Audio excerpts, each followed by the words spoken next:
कोमल की नई नई शादी हुई थी और वो अपने ससुराल आई थी।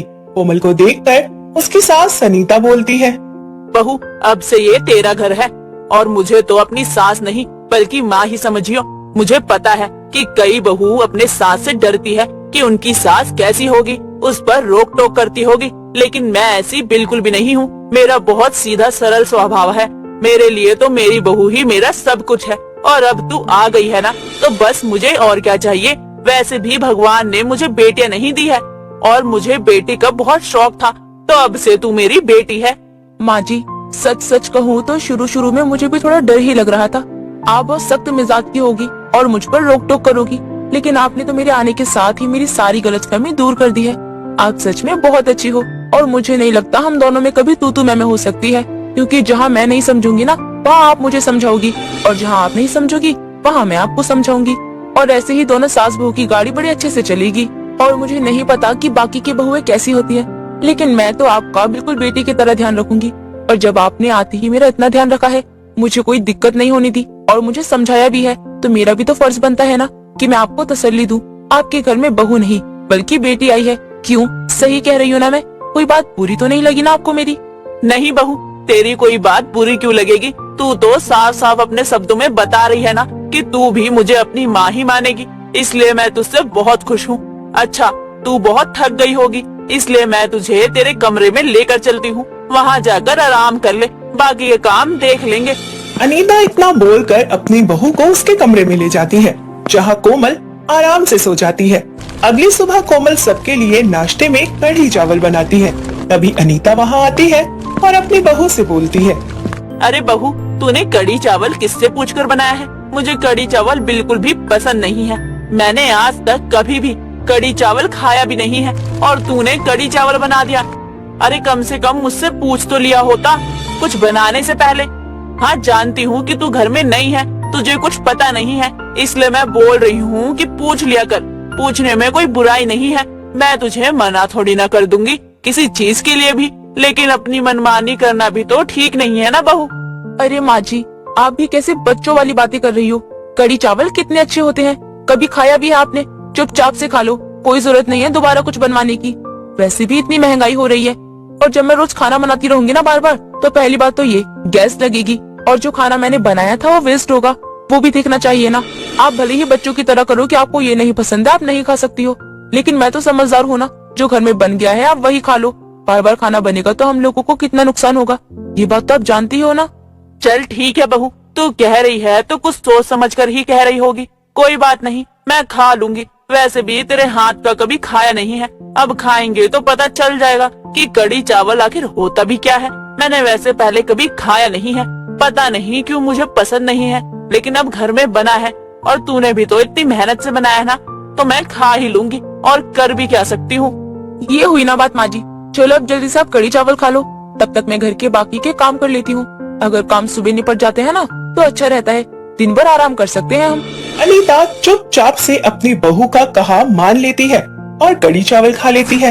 इसी तरह धीरे धीरे करके कोमल अपने ससुराल में अपना हुक्म चलाने लगती है और अनीता उसे कुछ भी नहीं कहती है, बल्कि जो उसकी बहू कहती वो एक बार में मान लिया करती। ऐसे ही कई दिन निकल जाते हैं। तभी एक दिन कोमल आती है और बोलती है, अरे अरे माँ जी, कहाँ जा रही हो आप? आपको पता है ना बाहर कैसा मौसम हो रहा है, और मौसम की तो छोड़ो, आपको बाहर जाने की क्या ही जरूरत पड़ गई, घर में भी रह लिया करो। जब देखो आप भी ना बाहर जाती रहती हो। अरे बताओ आप कहाँ जा रही हो? बहू, वो घर पर थोड़ा बोर हो रही थी मैं, तो मैं सोच रही थी कि पड़ोसन शांति के साथ थोड़ा बाहर टहल आऊं, अच्छा रहता है ना, शरीर बैठे बैठे थक ही जाता है, अगर थोड़ा बाहर टहल लूंगी तो मुझे भी अच्छा लगेगा। ये ठीक है आपका मन कि घर पर काम बोल दो तो आप नखरे दिखाने लगती हो, कमर में दर्द है, शरीर में दर्द है, तब आपसे काम नहीं होता, और अभी बाहर जाना है तो आप बड़ी जल्दी जा रही हो। एक काम करो, आप घर के काम कर लो, उसमें ही आपका टहलना भी हो जाएगा। बाहर जाओगी और वैसे भी बारिश का मौसम चल रहा है, इसलिए कहीं गिर विर ना जाओ तो लेने के देने पड़ जाएंगे, और वैसे भी आपकी उम्र तो घर में रहने वाली है, आप कहीं बाहर मत जाइए। चलिए झाड़ू लगाइए, ठीक है ना? कोमल के बोलने पर अनीता कुछ नहीं कहती और झाड़ू लगाने लग जाती है।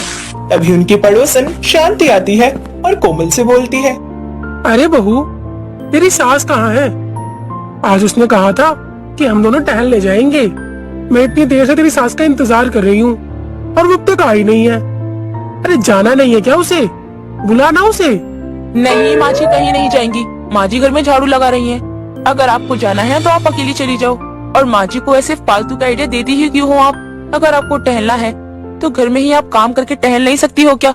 आपको बाहर लेकर जाना जरूरी होता है क्या माँ जी को? हाँ शांति, बहू ठीक ही तो बोल रही है। मैं घर पर ही झाड़ू लगा लेती हूँ, इसी बहाने थोड़ा मेरा वॉक भी हो जाएगा। तू अकेली चली जा। अरे भाई, ये क्या बात हो गई? कोमल तेरी बहू है या तू कोमल की बहू है? ये तो तेरी सास बन के बैठी हुई है। ये तो तुझे हर जगह जाने के लिए मना कर रही है और तू इसकी बात भी मान रही है बहू की तरह। भगवान झूठ ना बुलवाए, कल को तेरी बहू बोलेगी कि तू सही से काम नहीं करती तो घर से चली जा। तू तो चली जाएगी। देख, अभी भी समय है, सुधार ले तू बहू को। इतना भी सही नहीं होता बहू का मुंह चलाना। आंटी जी, अब आपका कुछ ज्यादा नहीं हो रहा है? आपको लग नहीं रहा कि आप कुछ ज्यादा ही बोल रही हो? अगर मैं बोलने पे आई ना तो आपको भी अच्छा नहीं लगेगा। और आपको पता है ना, मैं बहुत बोल सकती हूँ, इसलिए थोड़ा सोच समझ कर बोलिए कि कहाँ क्या बोलना चाहिए। ओ सुपनेखा की बहन, तू अपनी सास को डरा सकती है पर मुझे नहीं, समझी तू? तेरे जैसे तो बहुत सीधे किए शांति ने। और अगर यकीन ना हो ना तो जाकर पूरे मोहल्ले में पूछ लेना, शांति का काटा हुआ ना पानी भी नहीं मांगता। देख, मुझसे तमीज से बात किया कर, वरना अगर मैं बदतमीजी पे आ गई ना तो तेरी सारी तमीज ना यहीं पर धरी की धरी रह जाएगी।